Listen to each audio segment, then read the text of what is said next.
Hey everyone, we are at the Pine Bush UFO Fair. I'm with Jesse Peak, host of UFO Encounter Worldwide. Thank you.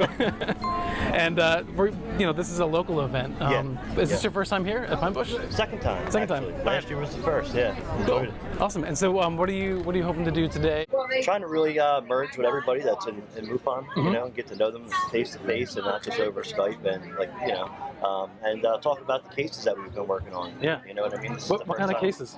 The triangle cases are big up here in Hudson Valley. Linda Zimmerman really did a lot with those, and people have been seeing them. Yeah. I actually met a lady yesterday, and she was telling me she had a sighting about a couple years back, and she actually seen a triangle UFO with 3 red lights on it.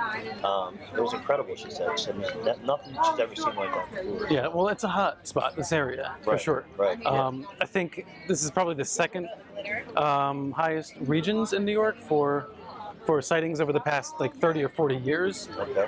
How deep do you go into the weirdness, though?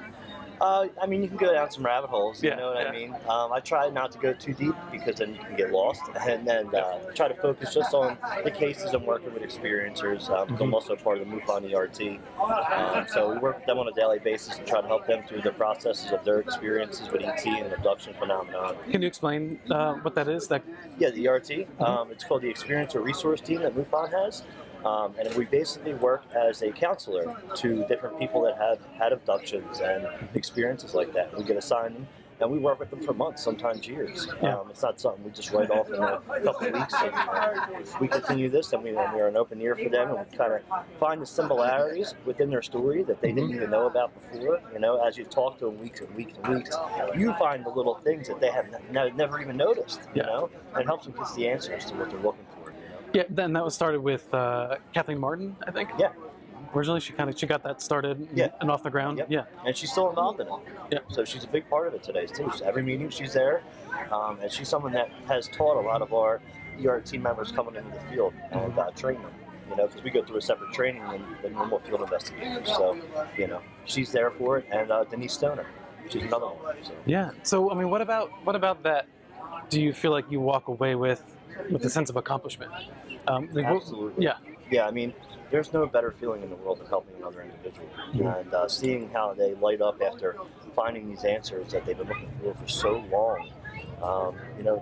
I've had people come to me that I've worked with last year or years ago, and they still come back and say, Jesse, thank you so much. If it wasn't for you, I would still be in the same spot, depressed in my mind, not knowing who I could talk to or who to go to. And there's no better feeling in the world. No amount of money could ever make you feel that feeling. You know what I mean? Yeah. So I enjoy what I do. I think that's the weird thing, is that people don't associate these topics with helping people. Right. Like the humanity behind it. I guess because some people would probably say, "Oh, that's insane. Abductions are ridiculous."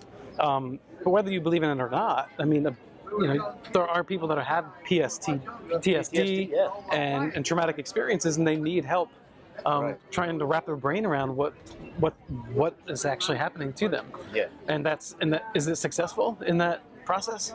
And helping them through it almost therapeutically? Or? If you don't help them therapeutically, they will not know who to go to, first of all. And if they don't have no one to talk about this, I mean, they'll stem in their brain and they'll get depressed, you know what I mean? They'll get into a dark place and they'll never talk about it. It's the same thing with normal people that have emotional problems that need to talk to a counselor. It's the same type of thing. If you don't talk to nobody and you keep that all stemmed up in your chest, I mean, it's not good. So, we really get them to open up and talk about their experience. We want to hear them talk about it.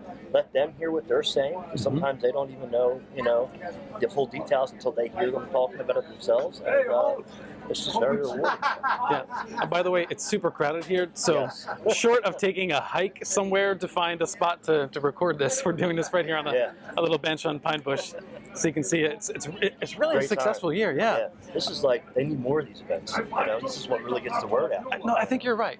Because it attracts people that are not necessarily enthusiasts of the paranormal, but they end up saying, "Oh, what's this fair?" They come here, maybe they pop in and they see a speaker, Maybe they ask them questions if they, Yeah. oh, well, have you seen something? And then they hear you see something, and they're like, oh, well, I did see something back, in the 70s or the 80s. And Right, then you right. start that conversation. Kind of rekindling Right. their Old flames. their old interest or just a new interest based Right. on an experience that didn't make sense at the time, and now maybe it does. Right. Yeah. But you started with this not having an experience, right? Yeah. But correct. then you had an experience. Yes. Yes. I just got in the field out of interest. I read Eric Von Daniken's book, Chariots to Gods, when I was younger. Yeah. Yeah. And that was it. And I just got into the field, and I actually had my sighting with my pop for our very first time in Philadelphia. And there's a lot of air traffic in Philly. It's a major city. Mhm. But these were objects we had never seen before. 4 gold objects flying into formation. Yeah. Yeah. And then they actually switched into a single file formation, and one at a time disappeared out of nowhere. They didn't fly off. They didn't, land or whatever you would think. They were gone. So they went into a single file They formation. were into 2 and 2, like 2 and 2. this, Okay. and then went like Yep. this into a single file. Okay. And then disappeared. Gotcha.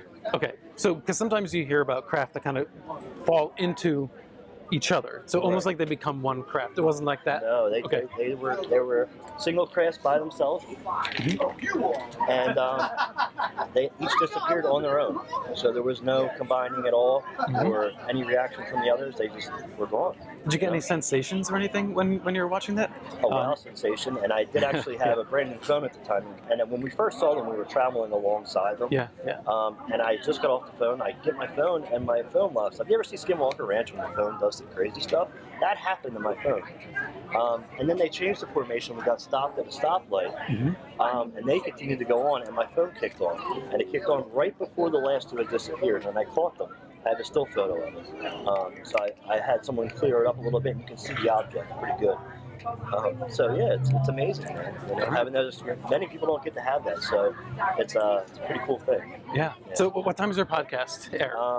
It is on every Wednesday, about 4 o'clock. Thursday. Thursdays at 4 o'clock. We release a new episode every week.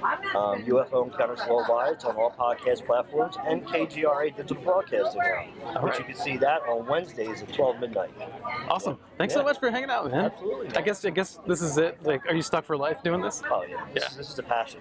That's what happens. It's not going nowhere. Once you get the hooks in you, it's like you just can't let go. Right. Absolutely, man. This All right. is something I'll be doing the rest of my life, and it's something I'm passionate about, and I love doing. So that'll never change. Thanks, brother. I appreciate it. Absolutely.